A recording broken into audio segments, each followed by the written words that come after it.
সরাসরি এবার রয়েছেন উচ্চ মাধ্যমিকে তৃতীয় হয়েছেন অভিষেক গুপ্ত। অভিষেক, অনেক অভিনন্দন জানাই তোমাকে, তুমি তৃতীয় হয়েছে উচ্চ মাধ্যমিক পরীক্ষায়। তোমার কেমন লাগছে তো প্রথমেই জানতে ইচ্ছে করছে, কারণ তুমি কি আশা করেছিলে এত ভালো ফল?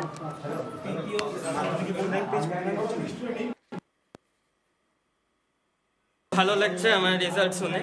আর উচ্চ মাধ্যমিক পরীক্ষা আমার আশানুরূপই হয়েছিল, তো কিছুটা আশা ছিল যে প্রথম 10-এ থাকবো। মাধ্যমিকে কেমন রেজাল্ট হয়েছিল?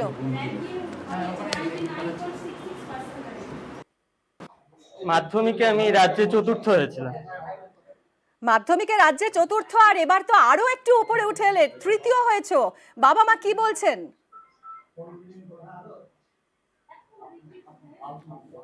বাবা মাও তো খুব খুশি হয়েছেন আমার রেজাল্ট শুনে, খুব আনন্দিত হয়েছেন। অভিষেক, তোমার কি কি সাবজেক্ট ছিল, কি রকম মানে নাম্বার তো এখনো তো মার্কশিট পাওনি, 10 তারিখ পাবে, কোন কোন সাবজেক্ট ছিল?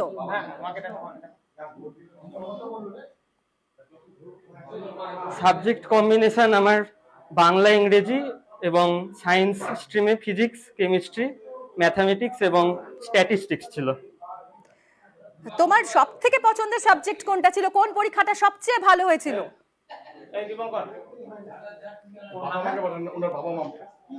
ম্যাথ এবং স্ট্যাটিস্টিক্স, এই দুটি পরীক্ষাই সবচেয়ে ভালো হয়েছিল আমার। বেশ অভিষেক, সবাই এই মুহূর্তে জানতে চাইছে তোমার প্রিপারেশন, তুমি কিভাবে পড়াশোনা করেছিলে, কিভাবে পড়াশোনা করলে তৃতীয় হওয়া যায়, কি বলবে?